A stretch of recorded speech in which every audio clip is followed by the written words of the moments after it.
صباح الخير يا أولاد، ازيكم؟ كل سنة وانتوا طيبين. انتوا عارفين طبعا ان النهاردة العيد. مين فيكم عارف ان العيد ده ايه اكتر حاجة بتميزه؟ انا عارف. انت عارف يا مودي؟ ايوه انا عارف، الخروف. فعلا شاطر. والنهاردة كنا هنقول فعلا قصة الخروف. احنا دلوقتي هناخد عن العيد وعن الخرفان اللي بنجيبها ونربيه. ما ايه ده؟ ايه الصوت اللي انا سمعته ده؟ انا سمعت صوت خروف. لا يا ساندي، طبعا مفيش خروف هيكون في المدرسه. انت اكيد كنتي بتتهيئي ولا حاجه او بيتهيألك. لا بجد انا سمعت صوت خروف، بس يمكن فعلا متهيألي بس عشان بالمناسبة. خلاص نكمل بقى. زي ما قلنا يا ولاد، احنا النهاردة بنحتفل بالعيد. ايه ده؟ ايه ده؟ ايه ده؟ خروف داخل علينا في الحصة ده ازاي ده؟ انا خايفة قوي من الخروف. يا مس، يلا نهرب قبل ما ياكلنا. ما تخافوش يا ولاد، هو ما يقدرش ياكلنا، بس احنا هنشوف فيه ايه.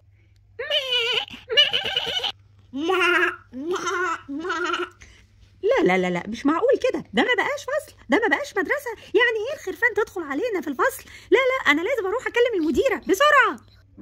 يلا يا ولاد اطلعوا بس بالراحة ومحدش يزق التاني علشان نشوف حل في الموضوع الخرفان ده. يلا بسرعة. الحقني يا حضرة الناظر، في خرفان دخلت عليا الفصل وانا بشرح للطلبة.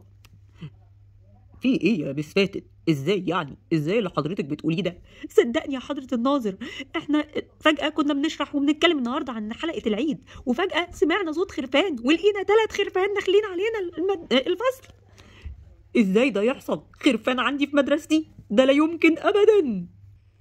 ازاي يعني خرفان عندي في المدرسة؟ ده تسيب. تعالي معايا يا مس فاتن علشان احنا لازم نبلغ البوليس.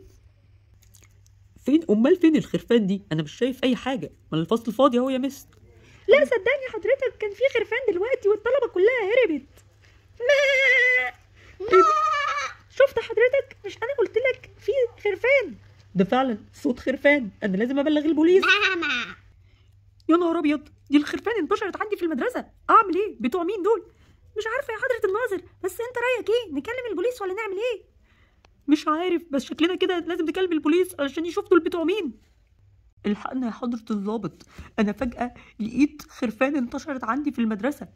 مس فاتن كانت بتدي الحصه بتاعتها وبتقول للاولاد عن العيد، وفجاه لقينا خرفان انتشرت عندنا ودخلت عليهم الفصل وازعجت الاولاد وخوفتهم. ده ازاي ده يعني الخرفان دي مش بتاعتكم؟ ده انا كنت لسه هعمل لكم مخالفة لان ممنوع تربية خرفان في المدرسة.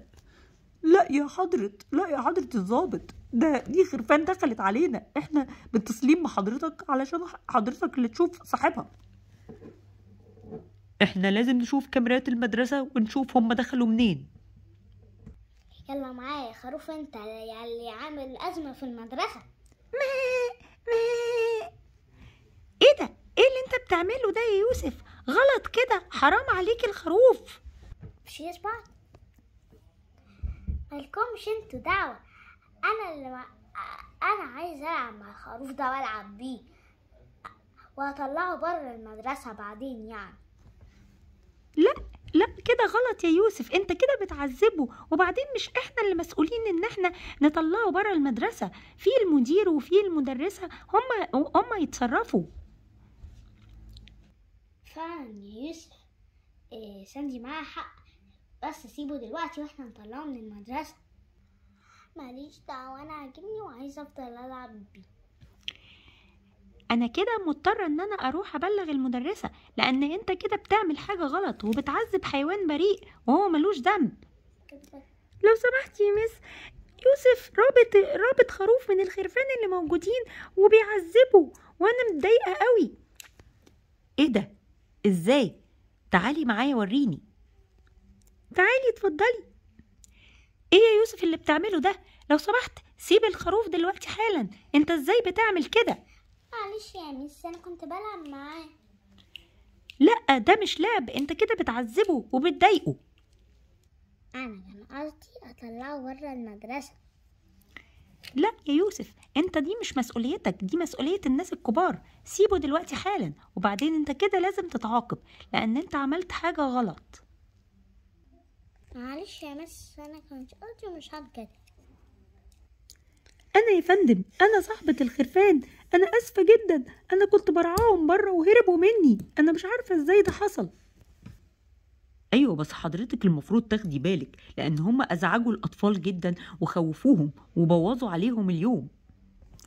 انا اسفة، انا اسفة بجد، ما كنتش اقصد. لا لا. يلا بقى، كسفتوني وفضحتوني قدام البوليس وقدام صاحب المدرسة، يلا بسرعة.